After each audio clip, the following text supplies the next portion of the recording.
నమస్కారం. నేను చందు. సత్యదర్శనం. జీవితాన్ని ఉత్సాహభరితంగా ఆస్వాదించాలి. వర్తమానంలో ప్రతి క్షణాన్ని మరలా తిరిగి రాదనే ఎరుకతో చిరస్మరణీయంగా మలుచుకోవడానికి ప్రయత్నించాలి. సమాజం పట్ల చూపించే కృతజ్ఞత, ఆప్యాయతలే మనం సంపాదించుకునే నిజమైన ఆస్తులు, ఆప్తులు అన్న భావన గొప్ప స్పృహ. పడిపోతున్న పచ్చగా చిగురించడానికి ఉరకలెత్తే తరువులు మనుషులకు సత్యదర్శనం చేయించే అసలైన గురువులు. ఎదుటివారి నుంచి దేన్ని ఆశించకుండా జీవించడం ఎలాగో తెలుసుకోవడానికి ప్రతి చిన్న మొక్క ప్రత్యక్ష ఉదాహరణగా నిలుస్తుంది. నిలువెచ్చగా అనిపించే ఊపిరి, లయబద్ధంగా వినిపించే గుండె సవ్వడి దేహంలో ఏ క్షణాన మొదలయ్యాయో తెలుసుకోలేకపోయినప్పటికీ ఆ నిమిషమే మన ప్రాణానికి అంకురారోపణ జరిగింది అనేది యథార్థం. మనిషికి ప్రాణప్రతిష్ఠ చేయడంలో అతడికి ప్రమేయం కల్పించకపోవడమే సృష్టికర్త అద్భుత రచన. భూమిపై అడుగుపెట్టింది మొదలు అంతిమ క్షణం వరకు ఎదురయ్యే ఎన్నో విషయాలకు వ్యక్తి బాధ్యత వహించాల్సి ఉంటుంది. జరిగే ప్రతి సంఘటన తనకు అనుకూలంగా ఉండాలనుకునే వైఖరి మనిషి మెదడులో కురిసిన అజ్ఞానపు తొలకరి. ఆ నైజాన్ని విడిచిపెట్టి ఫలితం ఎలాగున్న ప్రయత్నం మాత్రం తనదేనన్న నిజాన్ని దర్శించగలిగిన జీవితం కమనీయం, రమణీయం.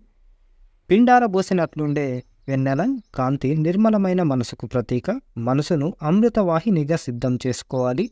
లోకాన్ని ప్రేమపూరితమైనదిగా మనోచక్షువులతో చూడాలి. కనుల తెరపై కలల చిత్రాలు గమ్మత్తుగా అనిపిస్తాయి. ఎప్పటికీ జరగవని తెలిసిన కొన్ని స్వప్నాలు మనసుపై ప్రభావం చూపిస్తాయి. కలల్ని నిజం చేసుకోవాలనే ఆలోచన కలుగుతుంది. గొప్పవారిగా ఎదగాలంటే ముందుగా లక్ష్యానికి తగిన కలలను కనమని పెద్దల ఊవాచ. శారీరక మానసిక శ్రమ ద్వారానే స్వప్న సాక్షాత్కారం జరుగుతుంది. కష్టించే స్వభావం లేనప్పుడు కలలన్నీ పగటి కలలుగానే నిరర్ధకమవుతాయి అనేది నిత్య సత్యం.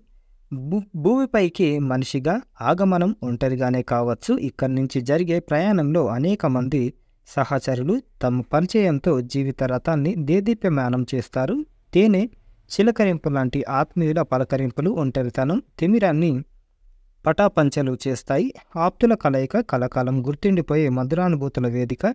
జన్మనిచ్చిన తల్లిదండ్రులతోనూ ప్రాణ స్నేహితులతో సైతం దురదృష్టకర సమయాల్లో మనస్పర్ధలు జనిస్తాయి. అయిన వాళ్లతో ఏర్పడే అంతకలహాలు పాలపొంగుల క్షణాల్లో సమిసిపోయేలా చేసుకునే నేర్పరితనాన్ని మనం అభ్యసించాలి.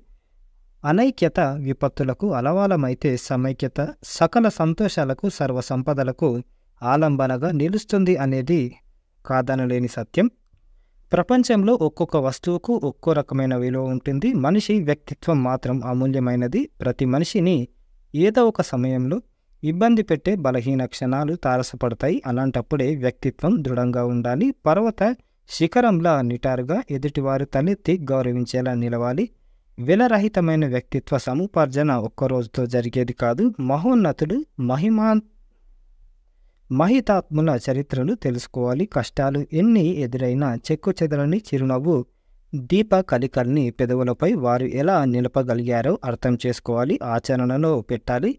మనిషి ఎన్నో విషయాలకు సంబంధించిన సత్యాన్ని అనుభవంతో దర్శించగలగాలి. సమస్త మానవాళికి ఆదర్శంగా నిలవాలి అని గోలి రామచంద్రరావు గారు రాసిన అంతర్యామి ఇది. సత్యదర్శనం. లైక్ చేయండి, షేర్ చేయండి, సబ్స్క్రైబ్ చేయండి. Thank you. ధన్యవాదాలు.